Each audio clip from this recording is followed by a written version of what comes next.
In this lecture, we will discuss cultivation practice of Dahlia. Dahlia is one of the most important garden plants. Its wide spectrum of colors, variation in size, attractive shapes, many forms, profusion of flowering, and easy cultivation have made them immensely popular.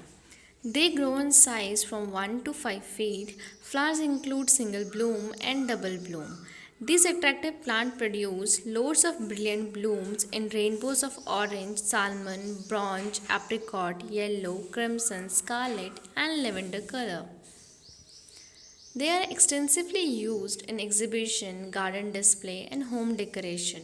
Dwarf types are suitable for beds, borders, and mixed border shrubbery. Large flowering dahlias grow in pots, terrace roofed, and veranda display. Long stem one is used for flowering arrangement. Cut flower of pompons, small and miniature type, are most suitable for vases and also used for making garlands. Tubers of dahlia contain some medicine like insulin, fructose, phytin, and benzoic acid, etc. Temperature. Dahlia needs 10 to 21 degrees Celsius night temperature during winter, while as during summer it requires 15.6 to 26.7 degrees Celsius night temperature.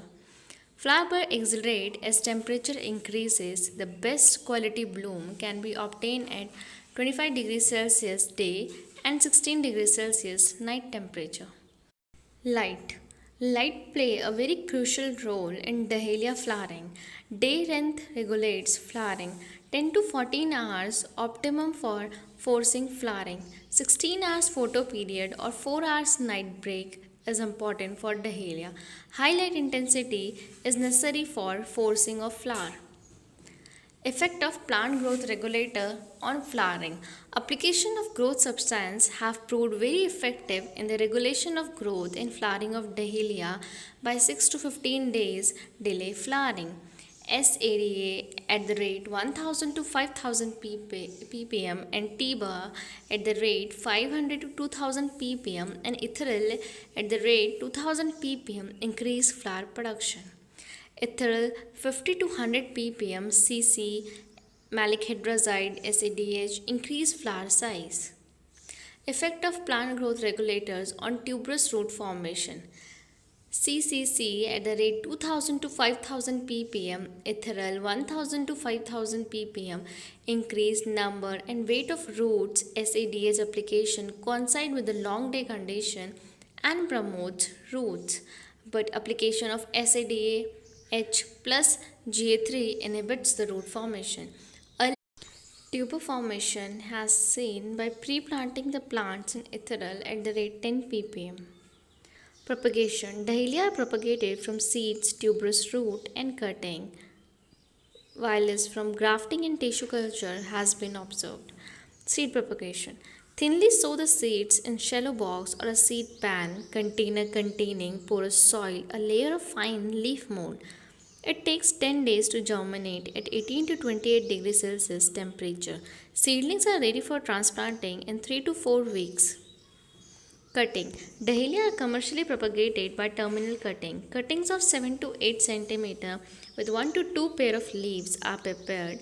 The cut end is treated with IBA powder, facilitating root formation. Division. Tuber division may be used by separating tuber each with a piece of stem. Tuberous root required to place in a warm moist place for a short time before dividing the tuberous root. Soil and climate. Dahlia grow well in any type of rich and porous soil. They generally prefer well-drained, deep, fertile and moist soil with pH 6.5. An open and sunny situation placed but sheltered from exposure to strong wind is ideal. A cool atmosphere free from frost is also necessary. Soil preparation. Dahlias are generally cultivated both in pots and in ground. Dig the soil to a depth of 40 cm. Spread the aphium at the rate 5 kg per meter square and pulverize it. Mix with fork and make 10 cm fine tilth. Prepare before few weeks planting. Planting. Generally planted in September-October in the plains and in April in the hills. A spacing of 16 to 75 cm is practiced for tall, Whereas for dwarf, 30 to 45 into 50 to 95 centimeters spacing is required. Staking. Staking is needed immediately after they start growth. A new growth is soft and liable to affected by the strong wind. Stems are tied with jute strings. Stakes may be painted with a green color and the base tarred. Helpful for growing the plants vertically. Bamboo polythene ring can be fixed in the pompon around the sticks or other small flowering types. Dahlia.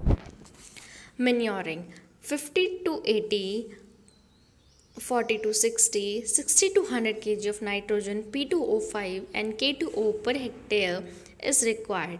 Half dose of N and full dose of P and K are given as a basal dose, whereas half dose of N is given as a top dressing. Mulching. Mulching is one of the important intercultural operations in Dahlia. Dry grass clipping, old hay, and sawdust are used for this purpose. Black polythene mulch is also very effective. Pinching. Pinching should be done as soon as 2 to 3 pairs of leaves appear. Pinch off at 15 cm tall. It delays flowering for 15 days. Pinching at node 4 gave the best result. Pinching at node 2 delay blooming and produce lowest number of flowers. Pruning refers to thinning of shoot. Keep the bushes open. Large decorative cultivars, 4 to 5 main branches may be retained and a small flowering type, 8 to 10 branches are retained and other are thinned. Disbudding is done to get the larger bloom and for regulation of number of flower, it is must in Dahlia. Harvesting and post-harvest handling. Flowers are harvested during morning hours. Cut the flowers along with the long stem. Place immediately in a container half filled with the water. Keep in cool and dark place for conditioning before packaging. Lifting and tuber storage. When the plants are almost dried and color of the stem turns to yellow, the plants are cut leaving only 15 cm stem from the ground. The tuberous roots are taken out with the help of forked hoe. Allow the tubers to dry for 3 to 4 days in a shady place. Before storage the tuber, it have to be treated with 0.2% Captan for 30 minutes. They can be stored on a sand floor in a cold place for several months. The ideal storage temperature should be between 4 degrees Celsius to 7 degrees Celsius. As in this picture, you can see the whole procedure of digging and storage of tuber. First, dig up and wash off the Dahlia tubers. Second, trim off the rotten parts and treat with antifungal powder. Third, cure 2 weeks in a mesh bag out of direct sunlight. 4. Brush sealant on railing. 5th, place in a box with lightly moistened peat moss. 6. Cover with the peat and store in a cool place. This is for today. Thank you.